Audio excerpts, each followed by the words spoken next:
But for Iraqis, the real issue is this.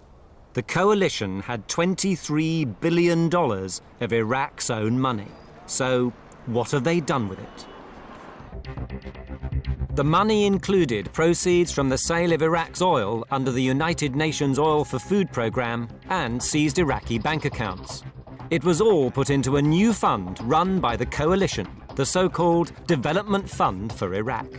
Any oil sales that were made in this period, those monies from those sales became part of the Development Fund for Iraq. All assets of the government, whether within the country or outside the country, were part of the Development Fund for Iraq. The fund was turned into hard cash, stored by the Federal Reserve Bank in New York.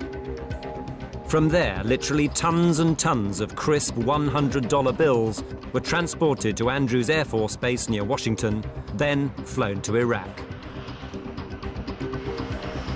Over the first 14 months of the occupation, 363 tons of $100 bills were flown in. That's $12 billion in cash. Iraq was awash in cash, in dollar bills, the US dollars. Piles and piles of money.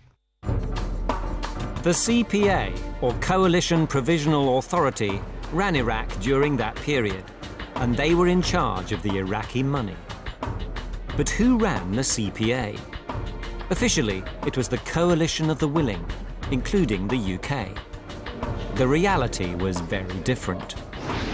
The American State Department had prepared plans for the post-war rebuilding of Iraq, but the Bush administration swept those plans aside. Instead, power was handed to the people in this building. The Pentagon. The military, the people who run wars, not countries, were put in charge of nation building. The Pentagon's man in Iraq was American Ambassador L. Paul Bremer III, and he immediately put his stamp on the new regime. He said US contractors were not subject to Iraqi law.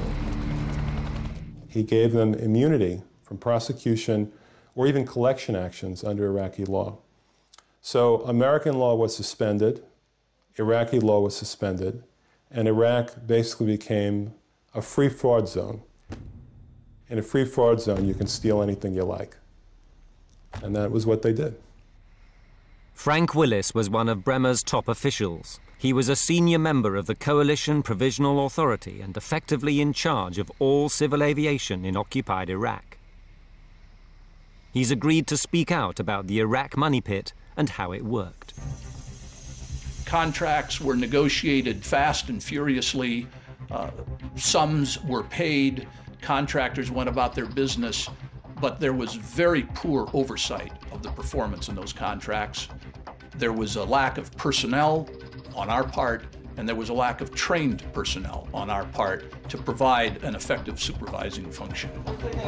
In an atmosphere of chaos, fantastic sums of money were stashed by the Americans in Saddam's captured palace. Bags of cash were handed out daily. We were known to have played football with some of the bricks of $100 bills before delivery.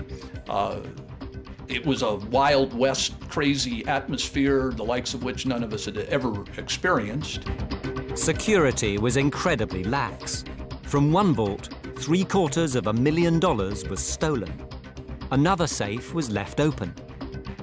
In one case, 2 American agents left Iraq without accounting for nearly $1.5 million. When you have cash, it stands to reason that you're not going to be able to trace in the same kind of way. It's why a lot of dirty deals are done in cash. As word spread of the deals to be done in Iraq, contractors from around the world began to congregate. Some were reputable, some were not. It attracted soldiers of fortune and people who went to Iraq in order to make a buck.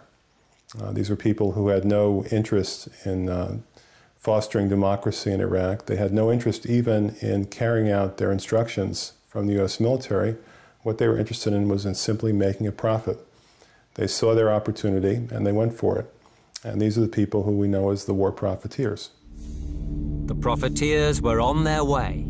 and the Iraqi people were about to pay the price.